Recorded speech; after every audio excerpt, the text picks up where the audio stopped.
सूत जी महाराज कहते हैं, एकदा हि विशालायां चत्वार ऋषयो मलाः सत्संगार्थं समायाता ददृशोस्तत्र नारदम्। एकदा हि विशालायां, एक समय में विशालापुरी में बद्री विशाल जी में ये सनकादि ऋषि आए सत्संग की इच्छा से। ये कोई साधारण नहीं है, ब्रह्मा जी के मानस पुत्र है। ये सबसे पहले ब्रह्मा जी ने चार कुमारों को प्रकट किया है। शिव महापुराण के अंतर्गत कथा आती है कि इन्हें दक्ष ने श्रापित किया था कि 5 साल से बड़े तुम हो ही नहीं सकते, तो इनकी अवस्था केवल 5 वर्ष के बालक की सी है। लेकिन ये पूर्वजों के भी पूर्वज ऐसा कथा में लिखा है। और इसी प्रकार से एक बार गलती हो गई थी माता पार्वती से। प्यार से बोलेगा जय श्री कृष्ण। ये चारों भाई, इनका बस जीवन का एक लक्ष्य है, भगवान की कथा। कथा मात्रिक जीवनम, इनका जीवन ही कथा है। चारों भैया एक जगह पर बैठ जाते हैं। कभी कोई एक भैया व्यास मंच पर बैठ करके कथा सुनाता है, 3 भैया बैठ जाते हैं। कथा सुनाते सुनाते एक भैया थक गया, वो बैठ जाएगा, दूसरा भैया आकर के कथा कहना प्रारंभ करता है। भगवान की कथा में ही निमग्न रहते। इसी प्रकार से एक बार कथा सुन रहे थे तो वहां पर भगवान शंकर पार्वती उधर से गुजरे। लेकिन माता पार्वती को लगा, अरे ये छोटे छोटे बालक, इन्होंने शंकर भगवान को देखा, प्रणाम नहीं किया, वंदन नहीं किया, श्राप दे दिया। बोले कृष्ण बल दे दिया कि आप चारों भैया ऊंट हो जाओ। इन्हें दुख नहीं हुआ, ये तो बड़े प्रसन्न हो गए चारों भैया। अरे बड़े आनंद की बात है, ये तो मनुष्य का शरीर है महाराज जी। 9 छिद्र इस शरीर के हैं और एक भी छिद्र का यदि स्पर्श हो जाए तो हाथ को धोना, शरीर मिल गया, ये नहाने धोने की टेंशन ही खत्म। प्यार से बोलेगा जय श्री कृष्ण। भगवान शंकर ने कहा, अरे उमा तूने क्या किया? महाराज इन्होंने आपका अपमान किया, आपको प्रणाम नहीं किया। अरे देवी गलती हमारी है, क्योंकि हमें प्रणाम इन्हें करना चाहिए था, क्योंकि ये मेरे बड़े भाई है, ये तुम्हारे देवर नहीं है, तुम्हारे जेठ जी है। प्यार से बोलेगा जय श्री कृष्ण। तो 5 वर्ष की अवस्था, वैसे ही सत्संग करने की इच्छा से बद्री विशाल में आए। लेकिन वहां पर उन्होंने बड़ा विचित्र दृश्य देखा। नारद जी कहीं से आ रहे हैं, उनका मुखारविंद बिल्कुल लटका हुआ है। बड़ी चिंता में, बड़ी जल्दी जल्दी लगी है, तेज गति से जा रहे हैं। इस प्रकार से जब इन्होंने नारद जी को देखा, बड़े आश्चर्यचकित हुए। इन्होंने नारद जी से पूछ लिया कि कथम ब्रह्मन् दीन मुख कुतश्चिंता तुरो भवान त्वरितं गम्यते कुत्र कुतश्चागमनं तव। कथम ब्रह्मन् दीन मुख, आपका ये मुखारबिंद उखड़ा हुआ है क्यों महाराज? अरे आप तो गोविंद के परम उपासक हैं, आप स्वयं ही आनंद स्वरूप है। अरे आपको देखने से तो रोने वाला व्यक्ति भी हंस जाता है, मुस्कुरा जाता है, फिर आज आपका मुख मलिन, ये उदासी क्यों? संसार के जो जीव हैं उन पे जब कष्ट आता है, दुख आता है, तो सब जाते हैं किसी संत के पास। और यदि संत का मुख ही लटका हुआ दिख जाए तो उन संसारियों पर क्या प्रभाव पड़ेगा महाराज? लेकिन ये भागवत की कथा है सज्जनों, ध्यान दीजिएगा, ये समाधि भाषा में लिखा हुआ ग्रंथ है। थोड़ी गहराई से इस श्लोक को हम समझे तो मानो केवल आगे सामने खड़ा रखा है नारद जी को, और प्रश्न किससे किया जा रहा है? हम आप सभी से, कि कथम ब्रह्मन् दीन मुख, आपका ये जो मुख है ये लटका हुआ क्यों है? हम सभी के मुख लटके हुए हैं महाराज जी, सभी चिंता में। चिंता का तो एक प्रकार से फैशन सा हो गया। अब तो छोटे छोटे बच्चे कुछ बात करो, अरे छेड़ो मत, बड़ी टेंशन है। ब्रह्मण दीन मुखा, क्योंकि बैकुंठ रूपी, मोक्ष रूपी, बैकुंठ रूपी द्वार पर एक ताला लगा है और उस ताले की 84 लाख चाबियां हैं। प्यार से बोलिएगा जय श्री कृष्ण। लेकिन उस ताले में केवल एक ही चाबी लगी। अरे अगले जन्म में यदि हम गधे बने, घोड़े बने, तो फिर कहां भजन कर पाएंगे उस भगवान का? वहां तो फिर मालिक की लाठी खानी पड़ेगी ना। तो 84 लाख योनियों में ये जो मानव योनि है, ये बड़ी दिव्य है। दुर्लभो मानुषोदे, बड़ी दुर्लभ है। इसे प्राप्त करने के लिए मालूम नहीं कितने पापड़ बेलने पड़े होंगे हमें। तो सनकादि ऋषि कहते हैं, जब तुम्हें ये शरीर, ये चाबी प्राप्त हो गई, तो कथम ब्रह्मण दिन मुखा, फिर भी आप दुखी है, कष्ट में है, क्यों?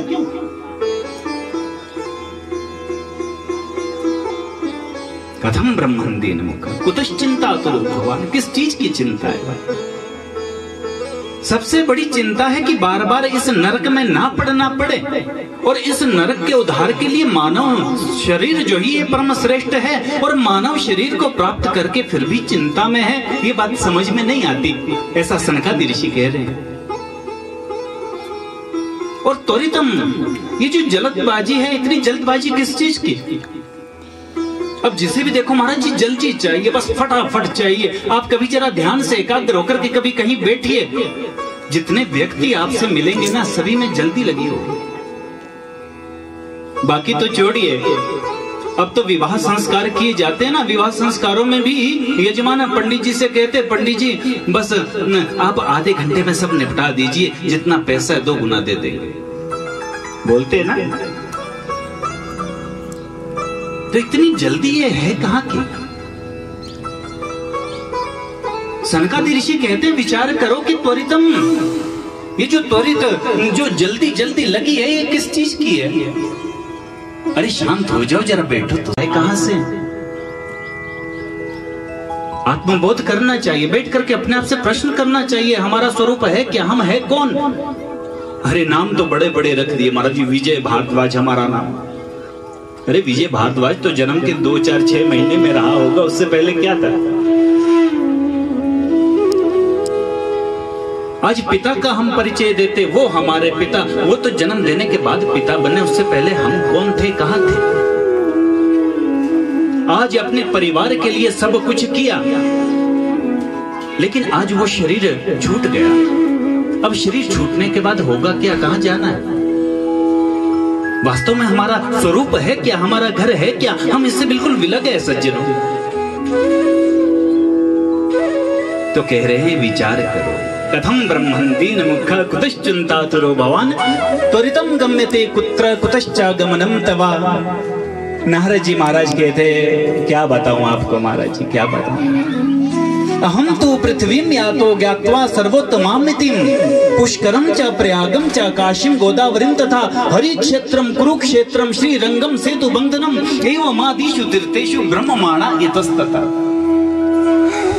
महाराज जी, मैं तो सत्संग के लिए इस मृत्यु लोक में आया। यहाँ का नाम क्या है? मृत्यु लोक। दिन प्रतिदिन जहाँ पर मृत्यु होती रहती है ना, उसी को तो मृत्यु लोक कहते हैं। और किसकी मृत्यु होती है?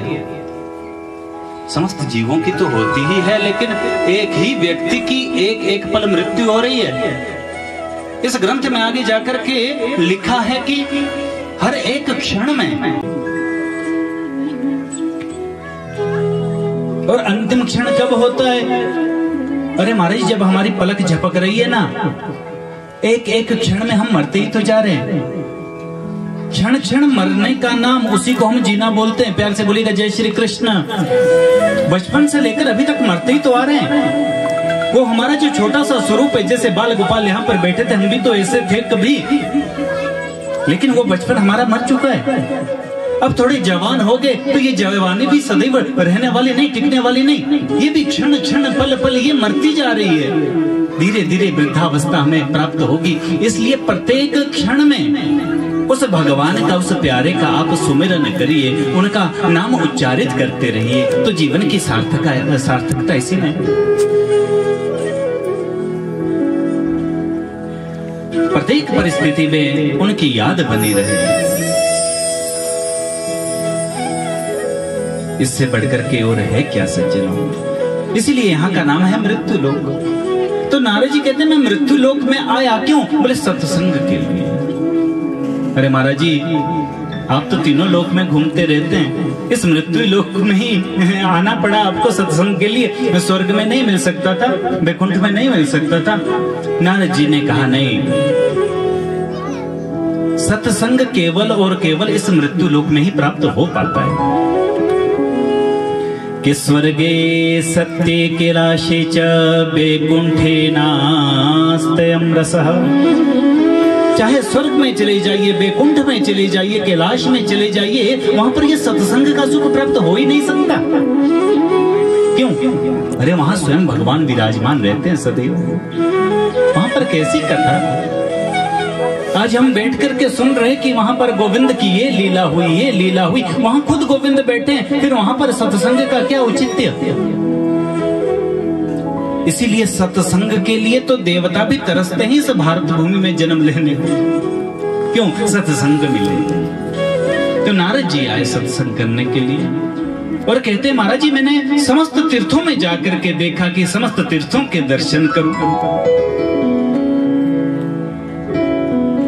लेकिन जी लूट मची। और इस लूट के कारण, इस पाखंड के कारण समस्त तीर्थों की जो महिमा है धीरे धीरे वो समाप्त होती जा रही है। मुझे बड़ा दुख हुआ। मैंने सोचा कि चलो आश्रमों में तो और ज्यादा क्रांति उत्पन्न हो गई। अब तो हर चीज की परिभाषा बदल चुकी है महाराज। पहले का जो समय था उसमें जो जितना विरक्त संत हुआ करता था उसका उतना मान होता था, उसकी उतनी प्रतिष्ठा होती थी, उतनी महिमा होती थी उसकी। लेकिन आज के समय में जिसके पास ऐश्वर्य है, जिसके पास धन है, वही श्रेष्ठ महात्मा है महाराज। हर चीज की परिभाषा बदल चुकी। किसी से पूछ लिया ये कोठी किसकी है, उत्तर मिलता है बोले त्यागी जी महाराज जी की। प्यार से बोलेगा जय श्री कृष्ण। ये बच्चे किसके खेल रहे हैं, बोले ये ब्रह्मचारी जी महाराज जी के। अरे इतना शोर हल्ला कहां से आ रहा है, बोले मौनी बाबा के आश्रम से। हर चीज की परिभाषा है समाप्त हो। तो भैया मुझे बड़ा दुख हुआ। मैंने सोचा चलो जाकर के गृहस्थियों के ही यहाँ चला जाऊं। लेकिन जब तो गृहस्थियों के यहाँ में गया है भगवान, वहां तो और भी बुरे हाल कि तरुणी प्रभुतागे हे श्याल को बुद्धिदायका कन्या विक्रयणो लोभा दंपति नाम च कलकनम। कली काल में महाराज जी जो माताएं हैं, जो स्त्रियां हैं, जो तरुणियां हैं, वो घर की मुखिया बनकर के बैठी है। तरुणी प्रभुतागे है। आप नाराज मत होना, ये बात मैं नहीं कह रहा, नारद जी कह रहे हैं। अब घर की जो मुखिया है वो माताएं हैं। माता पिता की कोई सेवा नहीं। माता पिता की सेवा कब तक? अरे जब तक जायदाद नाम नहीं करती। और जैसे नाम कर दी वैसे ही माता पिता का सीधा ठिकाना वृद्धाश्रम। और यदि जबरदस्ती माता पिता अपने घर में रहे भी, तब भी घर में कोई उनको पूछता नहीं। छोटे से लेकर बड़ा कोई भी काम करना हो कि घर दीवार बिगाड़े आरो और घर बिगाड़ो सारो। प्यार से बोलिएगा जय श्री कृष्ण। ये ब्रजवासी कहते हैं, बोले दीवार की मजबूती को खिड़कियां कमजोर कर देती है। जिस दीवार में अधिक खिड़कियां होगी ना, वो दीवार उतनी पक्की नहीं हो सकती। और जिस घर में ज्यादा साला की सलाह ली जाती है ना, वो घर भी ज्यादा देर तक टिकने वाला नहीं। प्यार से बोलिएगा जय श्री कृष्ण। किसने सलाह ली थी?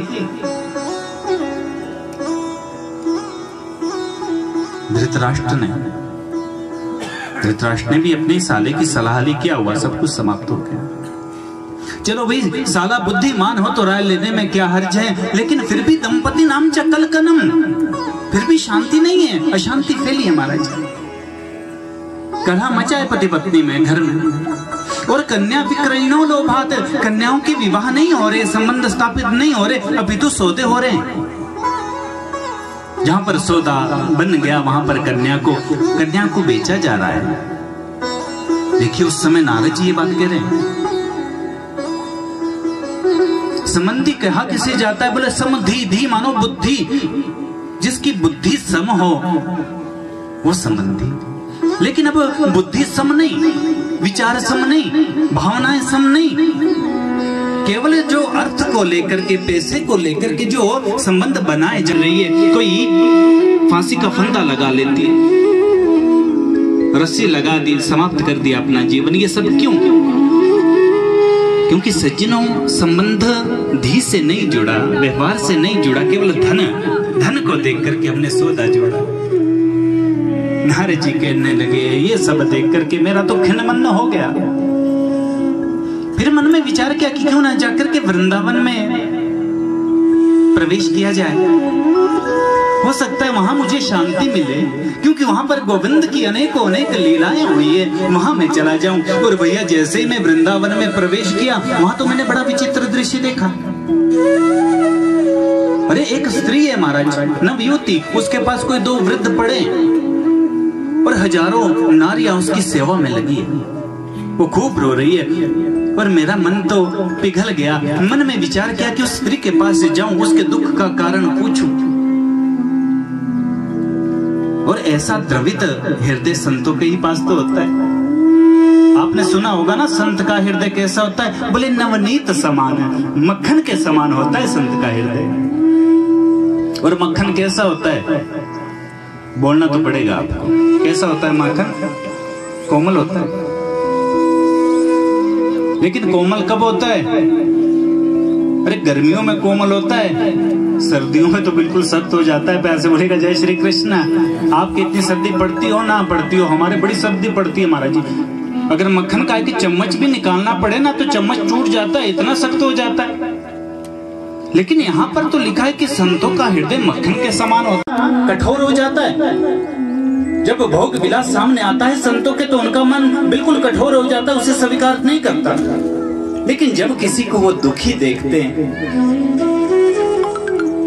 औरों को दुखी देख करके उनका हृदय नवनीत समाना द्रवित हो जाता है। ऐसे संतों का हृदय। प्यार से बोलिएगा जय श्री कृष्ण। सोचा जाऊं, लेकिन बाद में मन में विचार किया, अरे माताओं की सभा में ऐसे जाना उचित नहीं है। क्योंकि माताएं जब अकेली बैठी होती है ना, इनका मन बड़ा कोमल होता है। एक मिनट में तो ये रोना शुरू कर देती है और दूसरे मिनट हंसने लग जाती है। यदि मैं इन स्त्रियों के बीच में गया, यदि इन्होंने मुझे डांट लिया, अरे ओ बाबा, तो यहाँ पर स्त्रियों के समूह में कैसे घुसा रहा है? तुझे किसने बुलाया? नारद जी ने सोचा नहीं जाना चाहिए। और भैया मैं जैसे वहां से दूर जाने लगा, उस स्त्री ने मुझे आवाज दी कि भो भो साधो क्षणम तिष्ठा मच्चिंता मपि नाशया। ए महाराज जी आप रुकिए तो सही, मैंने आपको पहचान लिया, आप नारद जी। अरे महाराज जी कौन हो? ये तुम्हारे पास तो जो पड़े हैं वृद्ध से, ये है कौन? तो वो कहने लगी, अपना परिचय वो देने लगी कि अहम भक्ति रीते ख्याता एमो में तनयो मतो ज्ञान वैराग्य नामानो काल योगे न जर्जरो। अहम भक्ति रीति ख्याता, मेरा नाम है भक्ति। ये मेरे पुत्र है, एक ज्ञान है, दूसरा वैराग्य है। मैं आपको अपनी पूरी कथा सुनाऊं। मेरा जन्म दक्षिण भारत में हुआ, कर्नाटका में मैं पली बड़ी, महाराष्ट्र में कहीं कहीं मेरा बड़ा सम्मान हुआ। लेकिन कुछ राज्य ऐसे भी थे जहां पाखंडियों के द्वारा मैं खंडित हुई। इधर उधर में घूमती घूमती अपने पुत्रों को लेकर के महाराज जी हम तीनों वृद्धावस्था को प्राप्त हो गए। वृद्धावस्था जहां पर भक्ति ज्ञान वैराग्य का सम्मान नहीं होता, वहां पर भक्ति ज्ञान और वैराग्य कभी भी सुस्थिर नहीं रह सकते सज्जनों। और नारद जी जैसे ही मैं इस वृंदावन में आई और इस वृंदावन के स्पर्श मात्र से मैं तो नवयुवती बन गई, लेकिन मेरे जो पुत्र है ज्ञान वैराग्य ये तो लक्षित रूप से पड़े। अब माता हो जाए नौजवान, बच्चे हो जाए बूढ़े, इससे बड़ा कष्ट मां के लिए और क्या हो सकता है। नारद जी के नेत्र सजल हो गए। नारद जी ने कहा मां मैंने आपको पहचान लिया, मैंने आपको पहचान लिया, आप साक्षात भक्ति है। अरे तोया तो हुतस्तु भगवान याति नीच गृहेष्वपि। महारानी वहां तो भगवान को आना ही पड़ता है, चाहे वो भालू का हृदय क्यों ना हो, पशुओं का हृदय क्यों ना हो मां, जहां पर आप आती है भगवान को तो आना ही पड़ता है। सतयुग में, द्वापर में, त्रेता में आप आनंद से रही मैं जानता हूं, लेकिन मां अब तो कलिकाल आ गया है, कलयुग आ गया है। ये कलिकाल इसने समस्त जीवों की बुद्धि को भ्रष्ट कर दिया मां। अब यदि भक्ति होती है, ज्ञान होता है, वैराग्य होता है तो केवल एक नाटक मात्र है। हृदय से किसी के हृदय में भक्ति नहीं है, ज्ञान नहीं है, वैराग्य नहीं है। अब वैराग्य की बात हम यहाँ कथा सुनने आते हैं, लेकिन वैराग्य का अर्थ त्याग। लेकिन क्या त्यागना है? अरे महाराज जी एक बीड़ी पीने वाला बीड़ी नहीं त्याग सकता, दूसरा त्याग तो दूर की बात है। सब केवल नाटक करते हैं मां। और जहां पर नाटक होता है तभी आपकी वृद्धावस्था हो जाती है, आपकी दुर्गति होती है मां। ये कलिकाल है, इसका ये प्रभाव है। और जहां तक तो इस संसार की बात कर रही है मां, अभी तो थोड़े मंगल कुछ दिख रहे हैं संसार में, लेकिन जैसे जैसे समय व्यतीत होता जाएगा मां, ये सब सत्संग सब कुछ ये समाप्त हो जाएगा। एक ऐसा समय भी कलिकाल में आएगा। और ये पृथ्वी, अरे स्पर्श तो दूर की बात, ये देखने योग्य नहीं रहने वाली मां। ये सब कलिकाल का प्रभाव है। माता ने कहा नारद जी यदि कलिकाल इतना दारुण युग है तो इसे परीक्षित ने रखा क्यों? चलो परीक्षित ने रखा सो रखा, लेकिन भगवान भी इसकी धृष्टता को कैसे सहन करते हैं? वो तो बड़े दूर चले गए हमसे। नारद जी ने कहा मां आपको क्या बताऊं, क्या बताऊं आपको। ये जो कलिकाल है ये आया था परीक्षित के पास। परीक्षित ने देखा इसमें अवगुण ही अवगुण है, लेकिन परीक्षित सारग्राही थे, उनको एक गुण बड़ा अच्छा लगा कलिकाल का। क्या है? क्या गुण है? कि यत्फलं नास्ति तपसा न योगेन समाधिना तत्फलं लभते सम्यक् लोकेशव कीर्तनात्। केवल एक गुण अच्छा लगा, बोले क्या? अन्य योगों में बड़ी बड़ी तपस्या से, साधनाओं से भी उस परम ब्रह्म परमेश्वर की प्राप्ति नहीं हो सकती थी, असंभव थी। लेकिन वही परम ब्रह्म परमेश्वर हमारे कृष्ण केवल कलिकाल में यदि उनका कोई भजन करे, उनका कोई नाम उच्चारित करे तो उसे गोविंद के भी दर्शन हो सकते हैं। समस्त पाप पुंजों को विनष्ट करने वाला है भगवान का नाम। यही बात तुलसी बाबा ने कही है। तुलसी बाबा भी तो धन्य है नारद जी आप, हे ब्रह्मा के पुत्र नारद। मैं आपको बार बार वंदन करती हूँ, प्रणाम करती हूँ। महाराज जी आपके वचनों पर विश्वास करके कयाधुनंदन प्रहलाद भक्ति के आचार्य बन गए। आपके वचनों पर विश्वास करके, आपका आशीर्वाद लेकर के उत्तानपाद के पुत्र ध्रुव देखो आज भी तारा बनकर के चमक रहे हैं। जैसी कृपा आपने कयाधुनंदन पे करी, सुनीता के पुत्र पर करी, वैसी कृपा आप मेरे इन पुत्रों पर भी करें ना। नारद जी ने कहा आप चिंता मत करिए।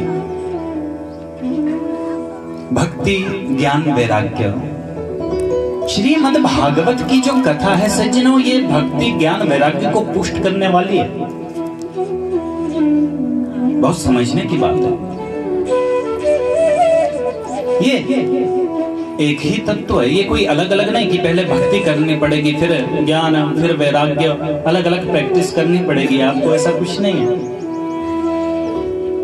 केवल भागवत जी का आप श्रवण करेंगे, भागवत जी का श्रवण करके आपको इतना तो पता लग जाएगा गोविंद को क्या अच्छा लगता है, क्या अच्छा नहीं लगता, कैसा उनका स्वभाव है। जब इतना पता लग गया तो आप वो करेंगे जो गोविंद को अच्छा लगता है। इसी का नाम ज्ञान है। ज्ञान ऐसा थोड़ी नहीं है भाई 10 किलो ज्ञान दे दीजिए या 15 किलो 1 टन मिल जाए, है? यही बहुत ज्ञान है। गोविंद को क्या अच्छा लगता है, जैसा अच्छा लगता है हम वैसा करें, यही तो ज्ञान है।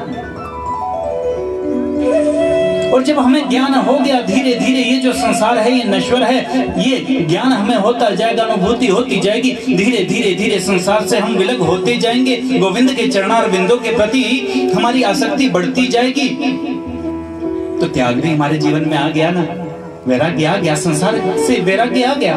गोविंद के चरणार बिंदों में हमारी जब भक्ति होगी, ज्ञान आएगा, संसार से स्वतः वैराग्य। प्यार से बोलिएगा जय श्री कृष्ण।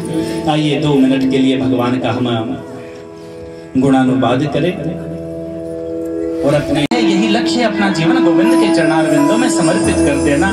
प्यार से सभी गाएंगे। जीवन है तेरे हवाले मोरलिया वाले, जीवन है तेरे हवाले मोरलिया वाले, जीवन है तेरे हवाले मोरलिया वाले, जीवन है तेरे हवाले मोरलिया वाले। प्यारे मुरलिया वाले बांके मुरलिया वाले, अरे मुरलिया वाले बांके मुरलिया वाले, जीवन है तेरे हवाले मुरलिया वाले, जीवन है तेरे हवाले मुरलिया वाले, जीवन है तेरे हवाले मुरलिया वाले, जीवन है तेरे हवाले। बांके बिहारी लाल जी।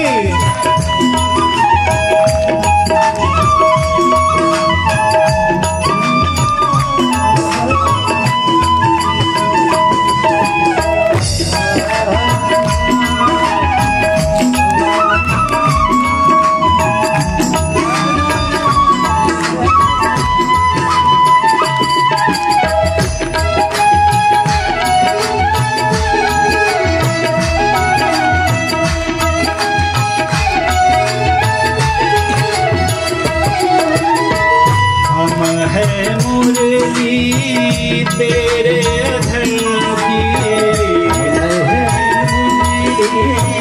तेरे अधर की, हम है मुरली तेरे अधर की, हम है मुरली तेरे अधर की। चाहे तो जैसे बजा ले मुरलिया वाले, चाहे तुझे बजा ले मुरलिया वाले, जीवन है तेरे हवाले मुरलिया वाले, जीवन है तेरे हवाले मुरलिया वाले। बांके मुरलिया वाले प्यारे मुरलिया वाले, बांके मुरलिया वाले प्यारे मुरलिया वाले, जीवन है तेरे हवाले मुरलिया वाले, जीवन है तेरे हवाले मुरलिया वाले। हम कठपुतली, हम कठपुतली तेरे हाथ, हम कठपुतली तेरे हाथ की। चाहे तो जैसे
का दास बना दे, अपने चरण का दास बना दे, अपने चरण का दास बना दे, वृंदावन में बसा दे मोरलिया वाले, वृंदावन में बसा दे मोरलिया वाले, जीवन है तेरे हवाले मोरलिया वाले, जीवन है तेरे हवाले मोरलिया वाले, जीवन है तेरे हवाले मोरलिया वाले, जीवन है तेरे हवाले मोरलिया वाले, अपना तुमको मान लिया है, अपना तुमको मान लिया है, अपना तुमको मान लिया है, अपना तुमको मान लिया है, चाहे तो माने न माने मोरलिया वाले, चाहे तो माने न माने मोरलिया वाले, जीवन है तेरे हवाले मोरलिया वाले, जीवन है तेरे हवाले मोरलिया वाले, जीवन है तेरे हवाले मोरलिया वाले, जीवन है तेरे हवाले मोरलिया वाले, जीवन है तेरे हवाले